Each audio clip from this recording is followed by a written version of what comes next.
Bismillahirrahmanirrahim. Assalamualaikum warahmatullahi wabarakatuh. Alhamdulillah, wassalatu wassalamu ala rasulillah. Allahumma salli ala Muhammadin wa ala alihi wa ashabihi ajma'in.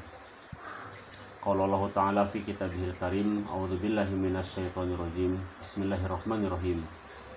Ya ayyuhalladzina amanu taqullaha haqqa tuqatih wa la tamutunna illa wa antum muslimun. Subhanaka la ilma lana illa ma 'allamtana innaka antal alimul hakim wa tub 'alaina innaka antat tawwabur rahim. Rabbi shrah li sadri wa yassir li amri wahlul 'uqdatam min lisani yafqahu qawli.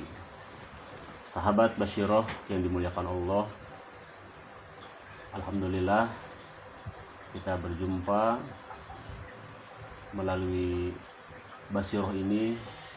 Insyaallah kami akan sedikit menyampaikan hal-hal yang berkenaan dengan harta. Tentu saja kita bersyukur pada Allah Subhanahu wa taala. Allah telah menakdirkan kita sebagai seorang muslim yang di dalamnya melalui dinul Islam yang syamul, yang kamul, yang lengkap, yang sempurna, Allah Subhanahu wa taala telah menuntun kita bagaimana kita menyikapi harta ini. Apa-apa saja kewajiban kita dengan harta yang ada pada kita. Apa-apa saja yang tidak boleh kita lakukan dengan harta yang ada pada diri kita. Sahabat Basyirah yang dimuliakan Allah,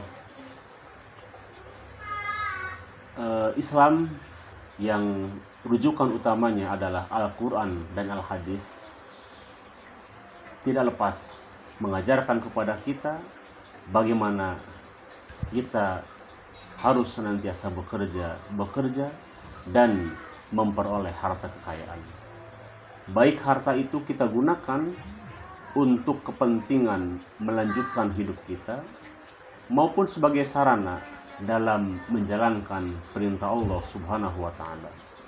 Sebagaimana Rasulullah SAW telah memberikan contoh kepada kita, di mana Rasul sendiri tidak lain dan tidak bukan adalah seorang pekerja keras dan pelaku ekonomi ulung yang kejujuran dan keadilannya tidak terbantahkan lagi oleh masyarakat di kalangan muslim sendiri maupun non-muslim sekalipun.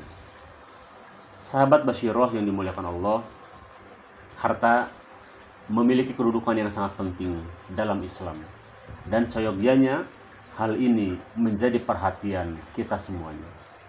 Terbukti Allah Subhanahu wa taala menyebutkan kata harta dalam Al-Qur'an sedikitnya 86 kali di 70 surat. Baik disebutkan dalam bentuk mufrad, bentuk tunggal, maupun bentuk jamak yang menunjukkan banyak. Dalam bentuk mufrad Allah sebutkan sebanyak 24 kali, dan dalam bentuk jamak disebutkan sebanyak 62 kali. Para ulama kemudian memberikan komentar terkait penyebutan jamak itu lebih banyak daripada mufrad, karena ternyata hal ini mengisyaratkan bahwa manusia lebih banyak menyukai harta dalam jumlah yang banyak. Kemudian juga sedikit sekali manusia yang mencukupkan diri dengan harta yang sedikit. Dan juga penyebutan mufrad lebih banyak daripada penyebutan jamak lebih banyak daripada mufrad, karena menunjukkan bahwa harta adalah kumpulan barang-barang yang bernilai dan bermanfaat. Sahabat Basyirah yang dimuliakan Allah, Islam menempatkan harta sebagai salah satu dari 5 kebutuhan pokok yang oleh para ulama usul fikih dimasukkan ke dalam istilah ad-darurah al-khamsah, 5 keperluan pokok. Selain 4 yang lainnya, yaitu agama, jiwa, akal, dan keturunan. Sahabat Basyirah, Sekalipun harta itu menempati urutan yang terakhir, yang kelima, tetapi kita bisa melihat bahwa aspek-aspek lain tadi, ad-darurah al-khamsah, itu semuanya bisa ditopang dengan adanya harta. Sebagai contoh, melaksanakan sholat dalam rangka hifdzuzzin, menjaga agama, itu memerlukan pakaian. Dan pakaian itu adalah harta. Makan dan minum dalam rangka menjaga jiwa, hifdzun nafs, makan dan minum itu adalah harta. Kemudian hifdzun nasl, memelihara keturunan, dilangsungkan dengan adanya pernikahan. Pernikahan pun memerlukan harta. Hifdzul akal, menjaga akal, antara lain dengan pendidikan, dan pendidikan itu pun memerlukan harta. Jadi tidak dapat kita pungkiri bahwa harta itu adalah menjadi vital dalam kehidupan kita. Sahabat Bashiroh yang dimuliakan Allah, terkait harta ini Al-Quran telah memberikan banyak informasi kepada kita bahwa pemberian-pemberian dari Allah Subhanahu wa Ta'ala kepada kita berupa harta itu adalah merupakan ujian keimanan bagi kita semuanya. Dalam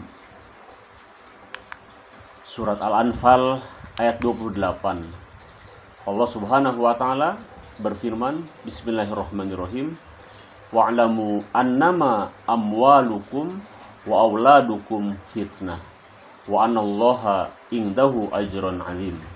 Dan ketahuilah bahwa harta-harta kalian dan anak-anak kalian itu tidak lain hanyalah sebagai cobaan, dan sesungguhnya di sisi Allah lah pahala yang besar.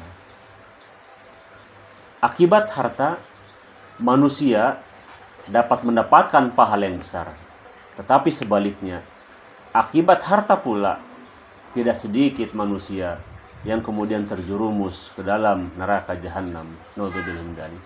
Maka dalam masalah harta ini Allah Subhanahu wa Ta'ala mengingatkan kepada orang yang beriman, walladzina yaknizuna dzahaba wal fiddah wa la yunfiqunaha fi sabilillahi fabashshirhum bi'adzabin alim.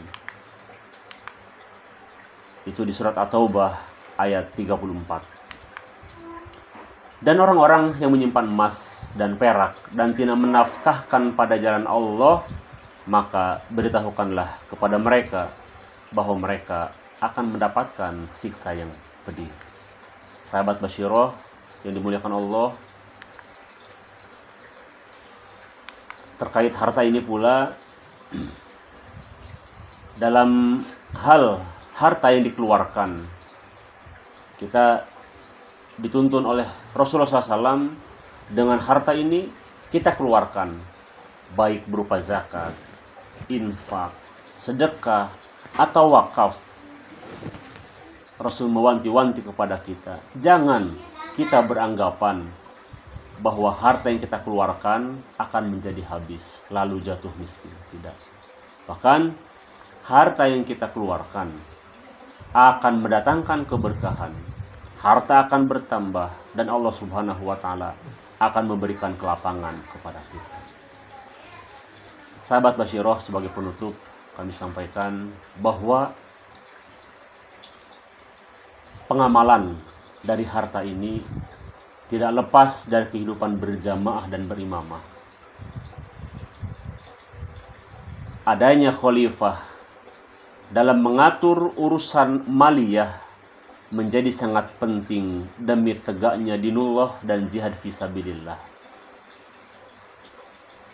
Di masa Khulafaur Rasyidin Al-Mahdiyyin yang pertama sepeninggal Rasulullah SAW, yaitu pada masa Abu Bakar As-Siddiq, sebagian agnia, orang-orang kaya pada masa itu, ada yang melakukan penyimpangan dengan keengganan mereka mengeluarkan zakat misalnya. Maka Khalifah Abu Bakar As-Siddiq mengambil tindakan tegas, menyatakan perang terhadap siapa saja yang memisahkan antara kewajiban sholat dan kewajiban zakat, memerangi mereka sampai mereka kembali bertaubat dan mengeluarkan zakat sebagaimana telah mereka tunaikan pada masa Rasulullah Shallallahu Alaihi Wasallam. Sahabat Basyirah yang dimuliakan Allah, demikian yang dapat disampaikan. Mudah-mudahan bermanfaat, khususnya untuk kami pribadi dan juga pada sahabat Basyirah sekalian. Afa minkum wastaghfirullah. Wassalamualaikum warahmatullahi wabarakatuh.